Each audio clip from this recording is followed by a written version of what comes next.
예, 학교에는 급식조리사나 돌봄교사 같은 여러 비정규직 노동자들이 꽤 많이 있습니다. 내일부터 나흘 동안 대규모 파업을 예고한 상황인데 오늘 교육당국과 노조가 막판 교섭을 벌였지만 끝내 결렬됐습니다. 너무 입장차가 컸던 것 같습니다. 현장 연결하겠습니다. 박진규 기자, 결국 접점을 찾지 못했군요. 네, 그렇습니다. 교육부와 시도교육청 관계자 등 이 교육당국과 노조 측이 오늘 오후 1시부터 막판 교섭을 시작을 했습니다. 자리를 한 차례 옮기기도 해서 이곳 서울시교육청 교육시설관리본부에서 5시부터 2차 협상을 시작했는데 2시간 만인 조금 전 7시에 끝이 났습니다. 끝내 합의를 보지 못했고요. 전국 학교 비정규직 연대회의는 예고한 대로 내일부터 사흘 동안 총파업에 들어간다고 밝혔습니다. 예.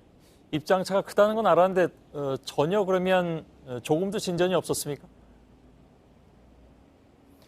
네, 일단 양측은 그렇게 얘기를 하고 있습니다. 우선 이 학교 비정규직 노조 측은 기본급을 6% 이상 올리고 정규직과의 차별을 없애라고 요구하고 있습니다.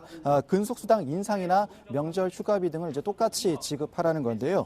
교육당국은 예상 문제로 기본급 1.8% 인상안을 유지하고 있다 보니 의견차가 좁혀지지 못하고 있습니다. 협상이 끝나고 양측의 교섭 분위기를 전했는데 노조 측은 내용 진전이 전혀 없었고 추상적인 얘기만 오갔다 이렇게 밝혔고요. 교육부는 적정 수준의 임금을 확립하기 위해서 계속 대화해 나가자 이렇게 밝혔습니다. 예. 자, 내일부터 파업에 들어가면 예를 들면 이제 급식 중단이라든가 이런 상황은 좀 예상을 해야 될 것 같군요. 네, 그렇습니다. 노조 측은 일단 내일부터 전국 6천여 개 학교에서 사흘 동안 총 인원 9만 명이 파업에 동참한다고 밝히고 있습니다. 다만 이 모든 학교에서 급식이 중단되는 것은 아닌데요. 교육당국의 집계는 내일 정확하게 나오게 됩니다. 일단 2017년 6월 파업 때 파업 참여 학교가 3,500여 곳이었고 급식이 중단됐던 학교가 1,900여 곳이었습니다. 당국은 이것보다 규모가 더 커질 걸로 예상은 하고 있습니다. 교육당국은 빵과 우유 같은 이 대체 급식을 마련하고 단축 수업 같은 임시 대책을 세워놓고 있습니다. 예, 박진규 기자였습니다.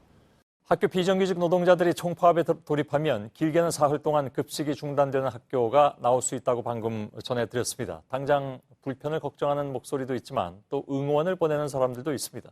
이수진 기자입니다.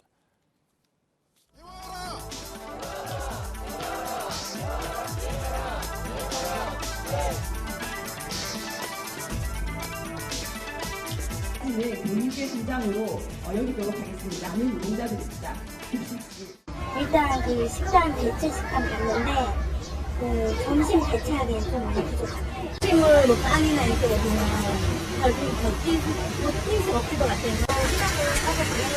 사회생활하고 사람 대 사람으로서 봤을 때는 정규직으로 딱 되셔서 마음 편하게 일하시고.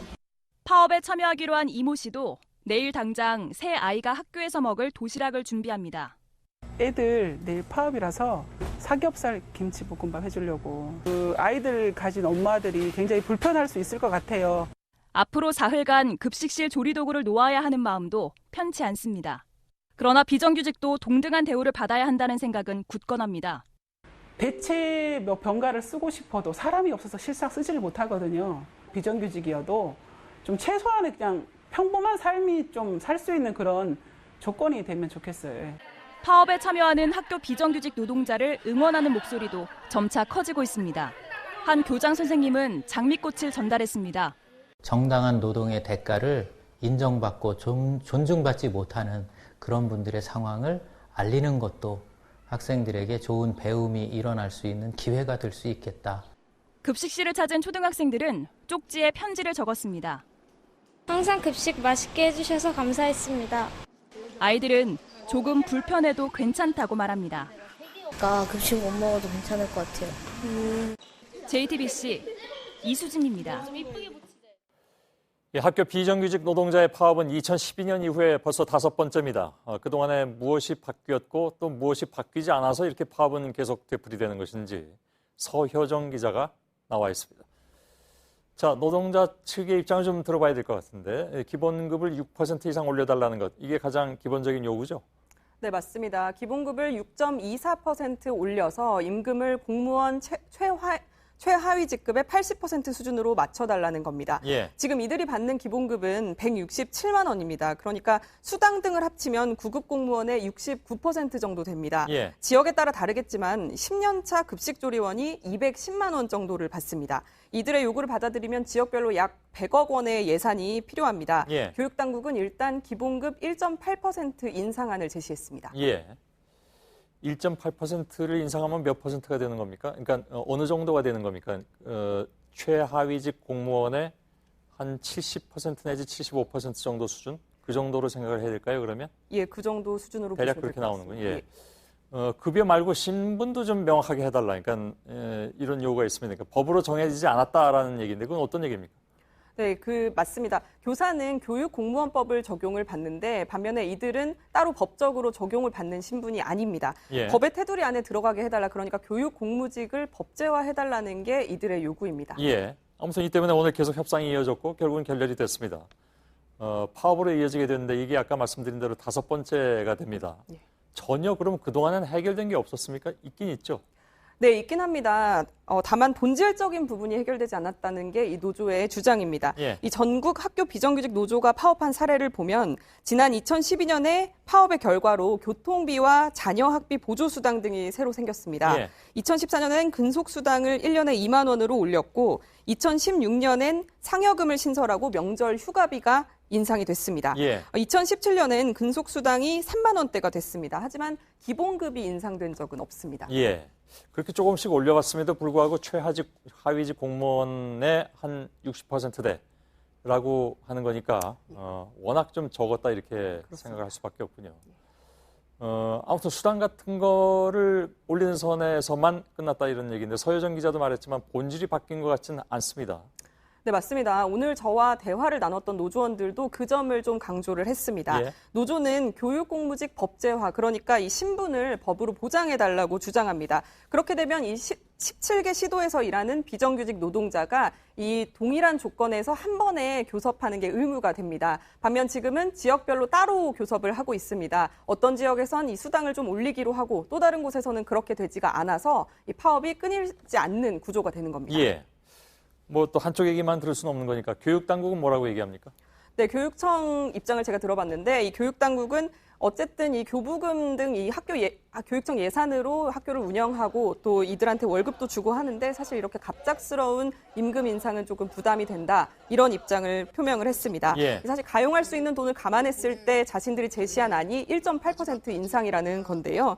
신분 문제도 사실은 법을 바꿔야 되는 문제인 만큼 국회 예. 논의나 이런 것들이 좀 필요해 보입니다. 예산이든 뭐 법이든 다 국회가 필요한데 지금 국회는 잘 안 돌아가고 있으니까 안타깝긴 하죠. 서효정 기자였습니다. 수고했습니다. 파업을 지지해도 부모의 마음은 걱정이 앞서죠. 특히 특수학교 학생들의 경우에 보조 인력의 도움이 없이는 먹는 것과 볼일 보는 것 모두 쉽지가 않습니다. 일부 학교는 임시 방편으로 통합반을 운영한다고 하는데 교육당국이 보다 좀 적극적으로 나서야 하는 상황입니다. 강버들 기자입니다. 위태롭게 걷는 9살 딸의 손을 꼭 잡은 어머니. 딸을 번쩍 들어 차에 태웁니다. 매일 오후 학교가 끝나는 시간에 어김없이 하는 일입니다. 그런데 내일은 점심 전에 딸을 데려올 생각입니다. 저희 아이 같은 경우는 기저귀도 사용해야 되고 수자질도 도와주셔야 되고 실무사 선생님이 있어야지 그게 가능하거든요. 특히 지난달 말 노조 측이 학교에 보낸 공문이 알려져 걱정이 더 커졌습니다. 학교에 물어보니까 노동법에 걸려서 그러니까 대체 인력을 쓸 수가 없고 봉사자도 쓸 수가 없고 근데 이제 학부모가 봉사하는 것도 안 되고 당장 특수학교 보조 인력이 파업에 참여하는 일부 학교는 임시로 통합반을 운영합니다. 2명의 교사가 2반의 아이를 함께 돌본다는 계획입니다. 교육청도 노조의 고발을 우려해 교사와 교직원, 학부모가 협력해 대응하라는 정도의 매뉴얼만 내려보낸 상태입니다. 학부모들의 걱정에 노조 관계자는 교육당국이 적극적으로 나서 상황이 빨리 해결되길 바란다고 말했습니다. JTBC 강버들입니다.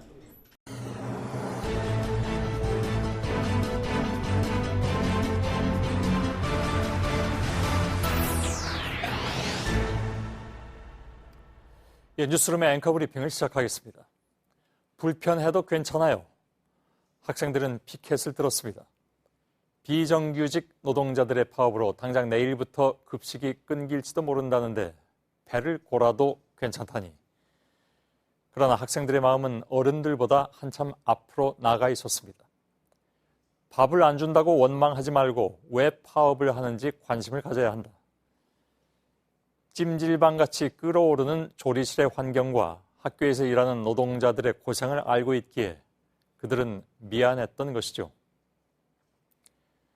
우리 학생들이 잠시 불편해질 수 있습니다. 그러나 이번 일을 계기로 이 땅에 소외된 많은 사람들의 마음을 헤아려 보았으면 합니다. 학부모에게 가정통신문을 보낸 인천의 그 초등학교 역시 조금 불편하자고 제안했습니다. 의의연대, 동병상련의 울림이라고나 할까? 실제로 그것은 지금 초등학교에 다니는 아이의 미래일 수도 있으며 각자의 일터에서 일하는 학부모의 현재일 수도 있으니까요.